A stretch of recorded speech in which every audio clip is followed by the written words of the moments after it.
So that's the main camera. Yeah. That one's on you, and that one's on me. Okay. Yeah. So when I'm talking, am I looking at you? Yeah. But obviously, like if you're addressing people, you can look in that one because that one's only at you, and that one's at both of us. Okay, cool.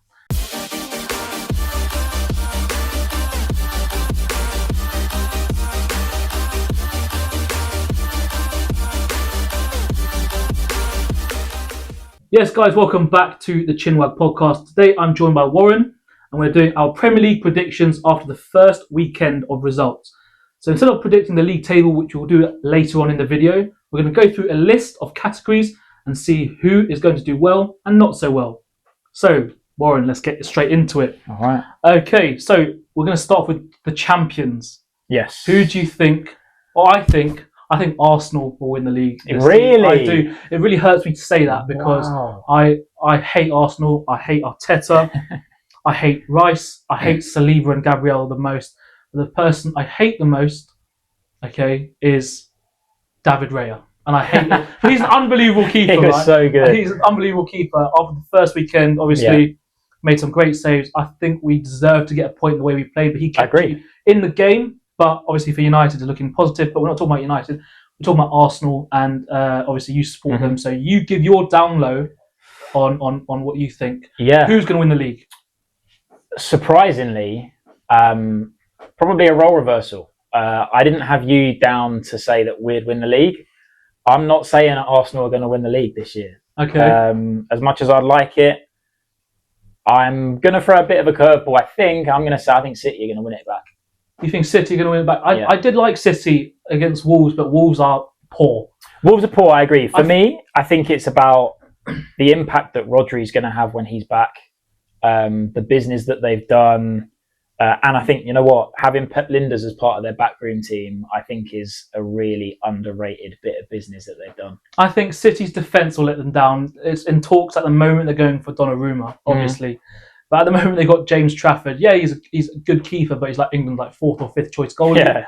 So I don't think he will be able to step up in the way that people were hoping. But if they get Donnarumma, again, it's a different story. We're doing this a few weeks before the transfer window closes. Yep. But in my opinion, Arsenal, I think they're a very good side. They've fought very, very well this summer. I think although Gyökeres didn't play well in the first game, more hair flicks than anything else. I love that because I don't like Gyökeres either. You guys have a very solid back line, and it pains me to say this, but Arteta's a really good manager. I do think it's a make or break season. In my opinion, if he doesn't win a trophy, at least a trophy, or challenge highly for the Prem, which, as I said, I think they'll win it. He should leave, but he will stay because I think they're going to win. The back line is really, really important for you guys because they're just unbelievable players. And to swap out, who started? It was Ben White and Calafiori, and for Lewis Skelly and Timber to come on. Yeah, that was no drop off really. The bench looks strong. I'll give that. The bench looked really strong. I think there's still. I'd love us to sign a left winger, but we'll see. So the next category is second, third, and fourth. So in second, I've got City. Yep. In third, I've got Liverpool. Yeah. And fourth, I've got Man United. Okay. Who have you got? I've gone for Liverpool second, Arsenal third, and then I've gone Chelsea fourth. For me, City will finish second because they've lost a lot of players, but they have bought well. And in my opinion, it will take them time to gel in the Pep system. So, as you said, Pep Lijnders has joined from, I can't remember, Salzburg, was it? I mean, I remember him from his Liverpool. Yeah. So he was assistant to Klopp back in the day, but he's a good coach. Pep's obviously one of the best managers in the world. I was really impressed with Tijani Reinders, and he basically is De Bruyne 2.0. Do you know what? I think he's more like Gundogan. He reminded me those late box runs, that season when Gundogan scored so many goals. That's what I think Reinders will do this year. But I do think City's defence, as I said in the first section, will let them down a little bit. Ryan Aït-Nouri is a good signing. They haven't got a technically specialist right back. Kind of Rico Lewis, but they're playing Mateus Nunes there. Akanji can play there. But I do think the new signings will take time to bed in. Although I do think Haaland will score many, many goals this season. Yeah. So in third, I have Liverpool. And give your opinion on Liverpool and where you said they would finish. So I've gone Liverpool second. I think what's going to make or break their season is injuries. last year I think they were really fortunate to avoid injuries to any of their core. Yeah. I know in previous years they've had some really horrible injury luck, but this year I think their main strength is their first 11. Outside of that, their bench doesn't fill me with confidence. And I think that's what's going to hurt them. And that's what's going to mean that they don't win the league again this year, because there will be injuries. There will be unavailability. Obviously, Salah's going to go to AFCON. There will be unavailability. And when you've got players of the quality of who are their backup centre-backs at the minute? Joe Gomez. Yeah, they bought some guy from Argentina, I think. They're looking at Mark Gahey as well. And yeah, I'm not convinced on Konaté's performance. That could be a first day of the season kind of thing. Could be. But they kept getting hit on the counter-attack. You see Van Dijk with Kerkez next to him. Kerkez loves bombing forward more than Robertson. And I don't think Frimpong is a specialist right-back. He's like a right winger, right wing-back. Yeah, and I think their midfield as well. Obviously, they were missing Gravenberch because he was suspended. But when you've got like Endo and Harvey Elliott, Harvey Elliott was great in the under-21 Euros, but the Premier League's a different standard. And when you've got that quality of player coming off the bench, I don't think that's a title-winning squad. Yeah, I agree. Obviously, new signings will take time to bed in as well, especially 2 new signings in the defence. Yeah. Obviously, Van Dijk's not getting any younger, so he will probably slow down at some point. He can't use his aura defending anymore. It's not working for him at the moment. But yes, I don't think they will retain their title. And in fourth, you said I had Chelsea. You got Chelsea. Yeah. I have United. As a United fan, this season, although we lost to Arsenal, it already looks better. Oh yeah, way better. Because we played with so much more intensity. And Bumo and Cunha, they're just so much different. Obviously, Mason Mount had a good game, but he's been so poor. We just need a goalie. Bayindir and Onana. Yeah, you say that again. Yeah, come on, look, United, hit me up. I'm here. And I think we need another centre mid to partner Bruno, because Ugarte is trash. But what I think is good is that United know that. There was talk for the last few weeks about Baleba. Obviously that won't happen because Brighton don't want to sell him this year. I saw something online where linked with Hillman from Sporting now, or Adam Wharton, which I'll take either one of those. Yeah, I think go signing someone this year, not spending 50, 60 million, but signing someone and then next year going big for a centre midfielder, I think is probably the way to go for United, because I think United fans are realistic, right? You want to be in that top 4 conversation, but if you came 5th or 6th, is that the end of the world? No, I'd be happy with 5th or 6th, but because we have no Europe and we have a better striker in Sesko, because Højlund was just a statue and a pillar up top. Yeah. His touch was woeful, but we'll see, because Sesko is the same age as Højlund, but he's got more experience at that kind of level. Yeah, I think it says a lot that, obviously, watching the Arsenal game on the weekend against United, I was genuinely worried. I went into that game genuinely worried. And Ali's already said it, United deserve to at least draw that game, potentially even win the game. Arsenal had very few chances. And had their backs against the wall for most of the game. And as you said, Cunha and Mbeumo were brilliant. It was 12v10 with Bayindir on your teammate. Yeah, but Cunha and Mbeumo were brilliant. They were so dangerous. So they're going to cause a lot of teams problems this year. So in 5th place, I have Chelsea. In 6th place, I have Spurs. So you said you've got Chelsea finishing in the top 4. Yeah, I had Chelsea in the top 4. I'll come back. I'll talk about Chelsea in a minute, because obviously then you can talk about why you've got them finishing just outside. But I had United 5th, so just outside. I think United will push, and I also had Spurs finishing 6th. I think for me, Chelsea,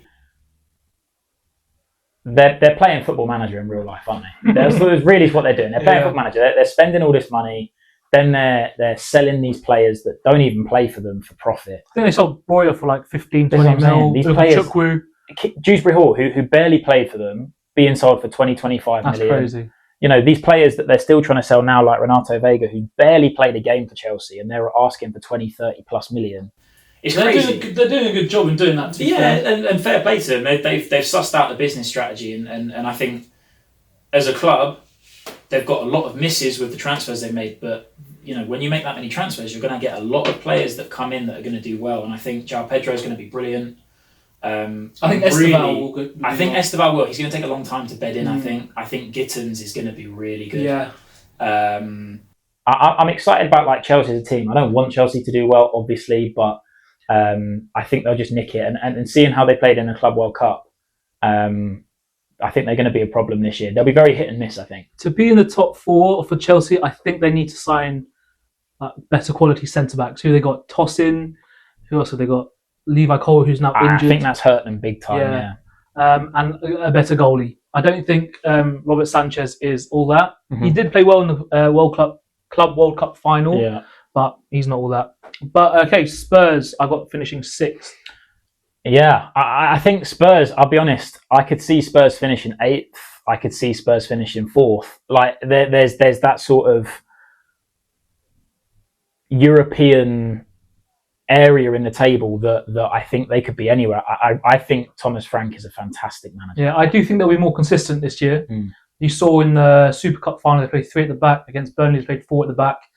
I think Kudus is a great signing. I think Romero signing a new deal and making him captain is a great move for them. Agreed. Danso on a permanent, because it was just basically Van der Ven and Romero last year.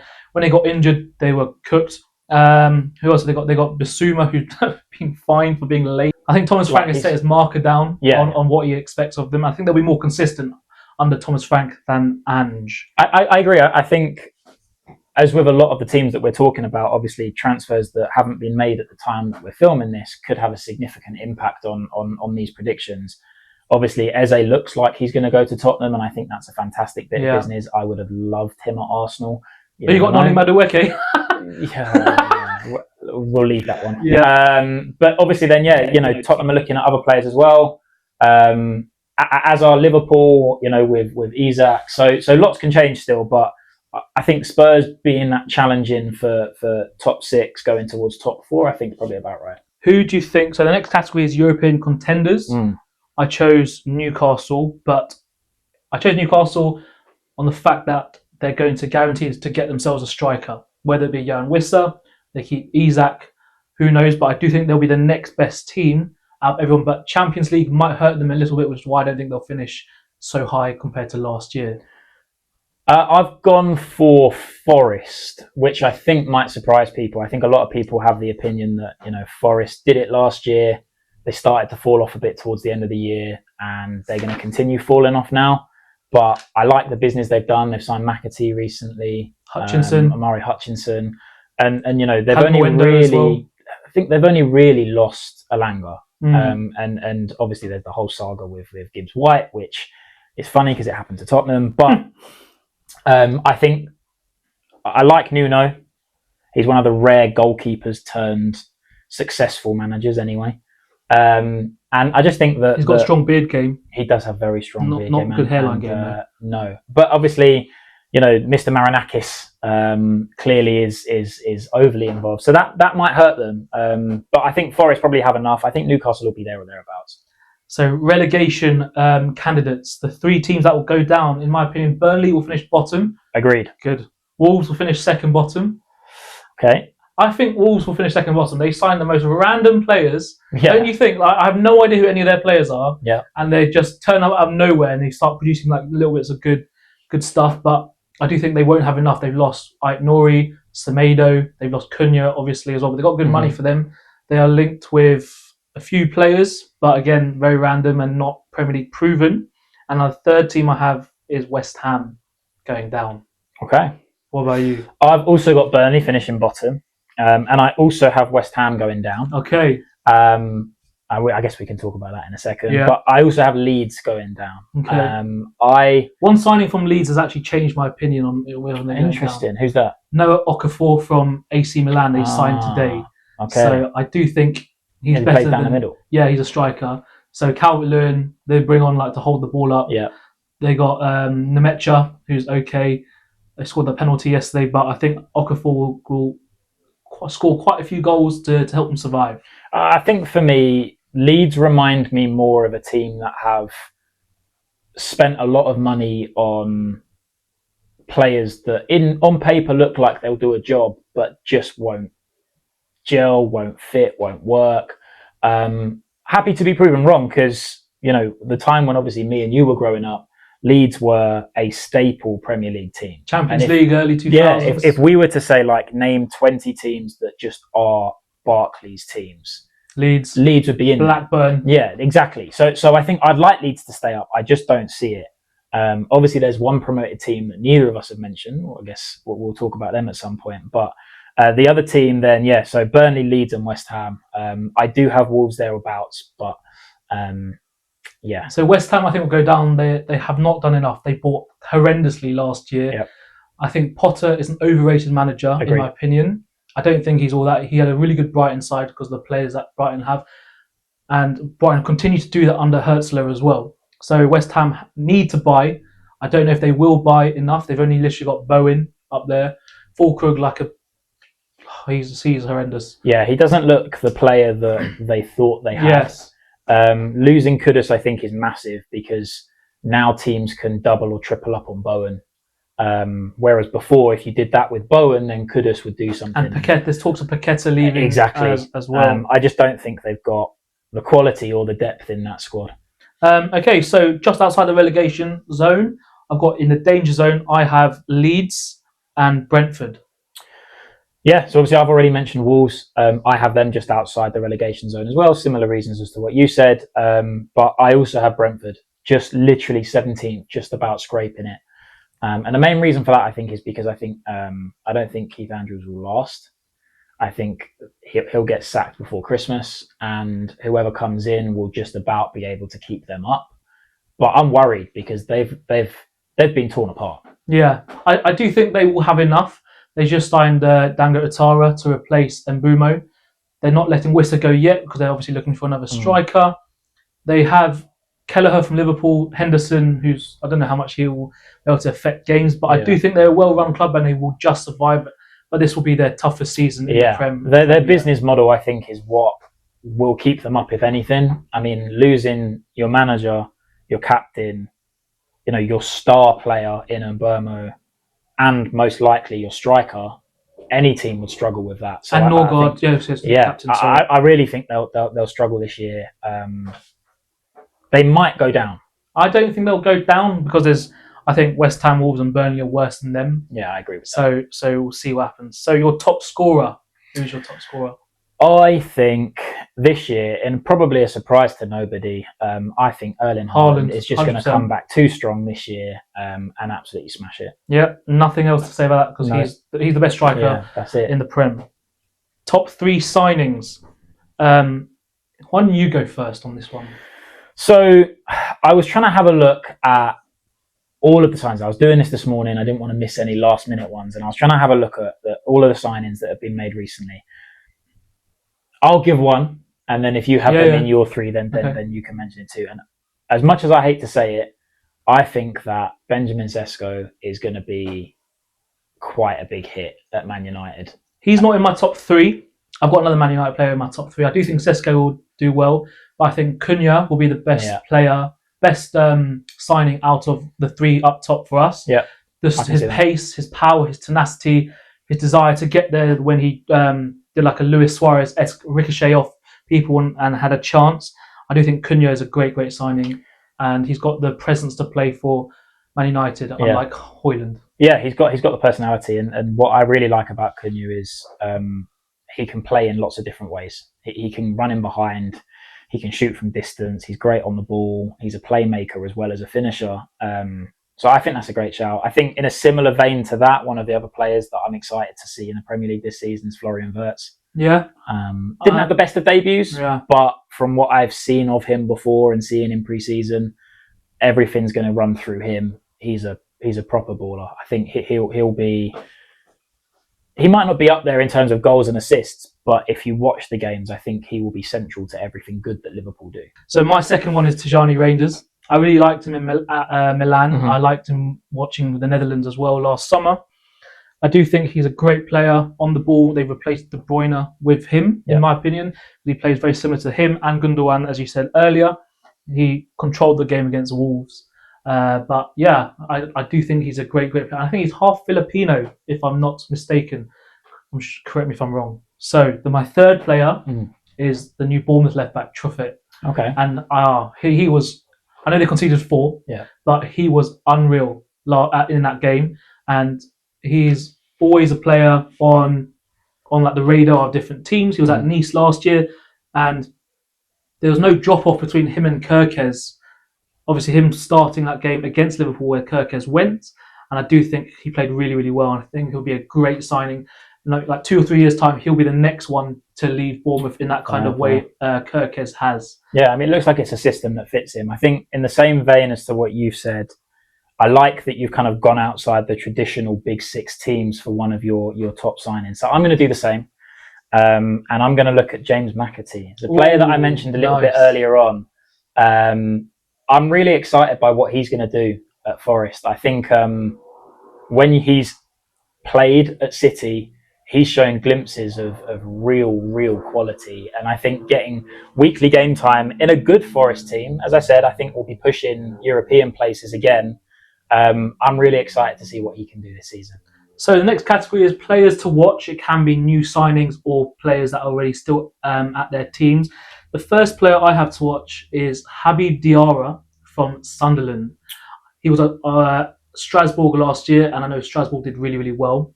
The first game, he showed a lot of physicality, a lot of composure on the ball, and I think having Xhaka next to him in that Sunderland midfield will help him a lot. He'll do a lot of Xhaka's running, not that Xhaka can't run, but obviously Xhaka's not the youngest anymore. Diarra is about 21, 22. So I do think Diarra is a player to watch, and if Sunderland do well, that their midfield, Xhaka and Diarra will be the main cause of that. Yeah, I think if I was to piggyback off the back of that, I think from a Sunderland point of view, because we've got to give some love to the promoted teams as well. I'm really looking forward to seeing Adingra be the main guy. Obviously at Brighton last year, he had a bit of a mixture in terms of minutes and in terms of performances, but really he's playing second fiddle to a lot of those other bigger names in that team. Now at Sunderland, he feels like he is the guy in attack for them. Started off well against West Ham, and I think he'll have a good season. And if Sunderland do go down, I don't think they will, but if they did go down, I think he'll probably end up getting a move to another Premier League team, maybe in a year or two. The second player I've got to watch is another new signing. It's Rayan Cherki. I think Rayan Cherki is one of the most techie ballers out there. You see, I know it's not down to this, but his training goals are unreal. The goal he scored on the weekend against Wolves, the flick, the step over, weak foot finish. I think he's just so good, and City did really, really well to get him for such a low price as well. Yeah, I think Cherki's a good shout. I mean, as you said, you're quite hot on quite a few of the City guys going into this year. I think if I was to do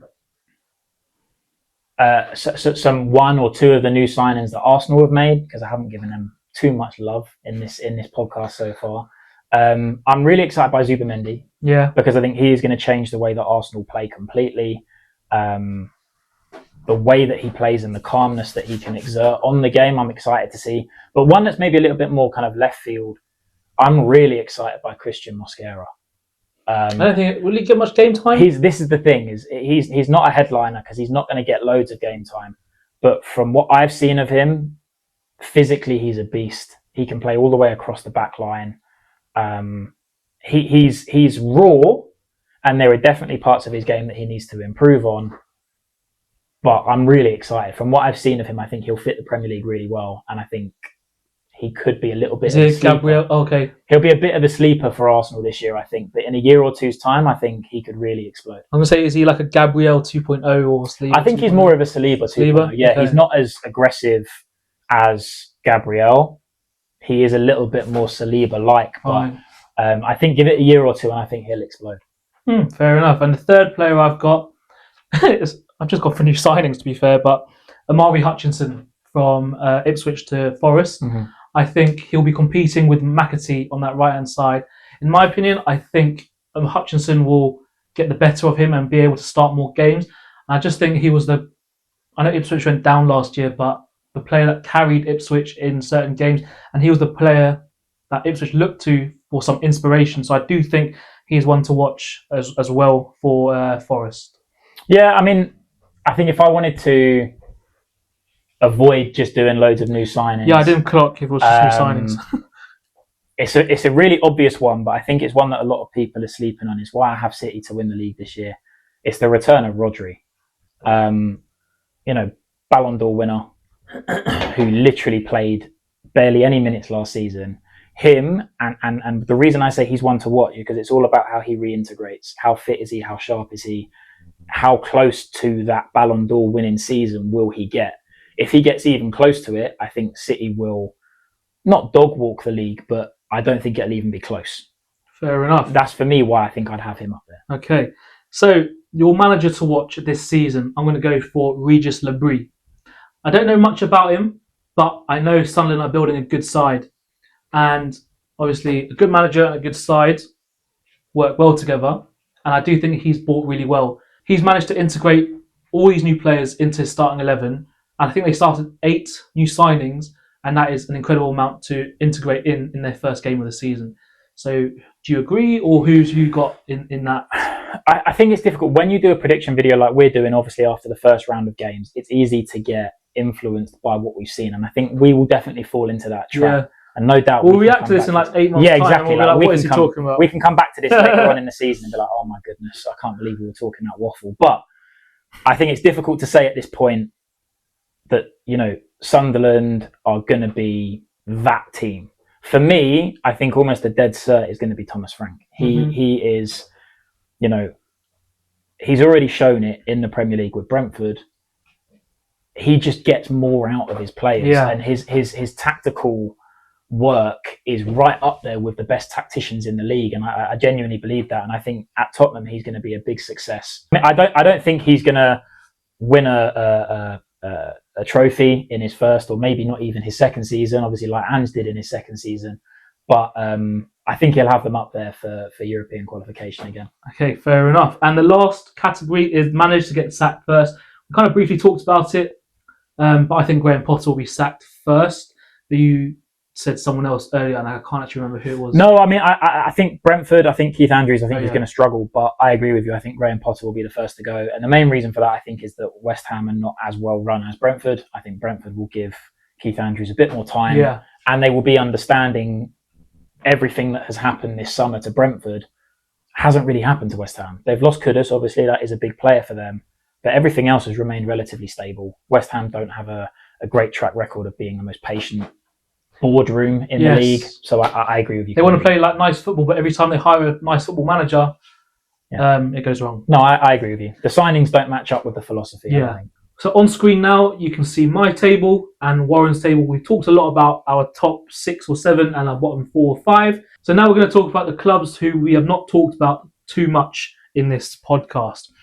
So Everton, I have 15th. Where have you got Everton? Yeah, 15th as well. Okay, so Everton need to do more business. Yeah. I would have had them slightly lower if they didn't sign Jack Grealish, but I do think Grealish will make a big difference, although they have lost a lot of players, and I don't know how the fans will react in the stadium, especially it being a brand new stadium. And I think there'll be a lot of nerves at Everton. I think if they start the season badly, obviously they didn't start with a great result against Leeds, but if they continue on that same kind of path and we're 10 games in, I think there'll be a lot of panic. But I think David Moyes is trustworthy, tried, tested. He's a manager that even if he struggles and he doesn't have the best squad, he will keep them up. And I think for Everton at this point, that's all they need. Yes, I agree with you exactly. So 14th, I have Fulham. Where have you got Fulham placed? I've got Fulham just above. I've got Fulham in 13th. I think Marco Silva's a really good, solid tactician, good manager. I think they've got a good squad, and there hasn't been that much disturbance with Fulham at all in terms of incomings or outgoings, I don't think. I think they're normally in and around lower mid-table, and I think they'll be there again. Yeah, exactly. I can't agree more than that. Bournemouth, I have in 12th, and Sunderland, I have in 13th. We already talked a little about Sunderland, so we'll move straight on to Bournemouth. I would have placed them higher, but obviously they've decimated their back line. But as I said, the new signings do look good. Yep. And obviously no Europe. They just missed out on Europe, I think, last year. But I do think Andoni Iraola is a great manager. Yeah, he's up there with like Eddie Howe and Thomas Frank, in my opinion. So I do think him and his backroom staff will push Bournemouth up to 12th, even though people may think they will be lower because obviously they lost players. Yeah, no, I agree. I think a lot of the time when people do predictions, and we're guilty of it as well, I think people pay too much attention to the players. Obviously, the players are important, of course, but I think sometimes the management is sometimes neglected a little bit. And I agree with you. I think Iraola is a fantastic manager, and I think whatever squad he has, he will get the maximum out of them, and I think they'll be fine. Here's a fun fact. Iraola played with Pirlo, Lampard and David Villa at New York City FC as a right back. There you go. Every day's a school day. Exactly. PE teacher. Make sure to follow my TikTok. More PE teacher stuff on there. 11th, I got Palace, and 10th, I got Brighton. It was close between those two, but Palace have Europe. They're potentially losing Guéhi. But again, they signed well last year when they lost Anderson. They signed Maxence Lacroix. And Chris Richards has performed well. But losing Guéhi will be big for them because he is a very good centre-back. And I think he's better than Konate, how Konate performed in the first day of the season. So they need to find a replacement for him and Eze as well. But 55, 60 mil for Eze is a great deal. Yeah. He's 27 and he's not irreplaceable, I think, like Elise was. No. And his contract's running out soon, so I think the money that they're going to get for him is good. I think I have Palace as well, very mid-table. I had them just breaking the top 10. I had them in 10th. That is obviously dependent on them signing well. But again, I think Glasner's a really strong manager. They do tend to replace their players well. And, you know, Palace are just pretty much a given sort of solid mid-table, maybe push for a cup like they did last year. And they've signed Walter Benitez, who will challenge Dean Henderson. He may play in Europe. He's got a lot of European experience as well. 10th, I got Brighton. Fabian Herzler, I think, is a very good manager. They've got good players as well. They signed many players last year, taking time to bed in, like Mats Wiefer. They lost Estupinian to Milan, and they've signed De Kuyper from Club Bruges. I do think it'll be a smooth transition, just like Truffet and Kirkes. But Brighton always play good football, and they're not in Europe. So they may challenge for Europe, but I don't think they will breach the gap. I think for me, I think Brighton are a little bit weaker this year. Obviously, they've lost João Pedro, who was a real key part of their success last year. I'm not convinced by Verbruggen. I'm really not. I think he's young. I like Verbruggen. But we used to be saying this about Meslier, and that really didn't work. I'm not saying that he's on the same level as Meslier, but when Meslier was in the Premier League with Leeds, years ago, what was it, 3-4 years ago, whenever it was, they bigged him up a lot, and then it didn't really work out. I think Verbruggen will have good games and he'll have really bad games, and I think for Brighton they need a little bit more maybe consistency there. So for me, at both ends of the pitch, they need to be a little bit better. They will have good games. They will push the good teams, and I think they will get results against some of the top teams. But I think they'll drop points against some of the worst teams in the league as well. Yeah, so that was a very long podcast. I don't know what we're on at the moment, but that was our Premier League predictions for 25-26 this season. Thank you very much for watching, and thank you for joining me today. Thank you very much. Thanks, man. Bro. If you did enjoy that podcast, don't forget to like, comment, and subscribe. And don't forget, as usual, I'll see you later for more.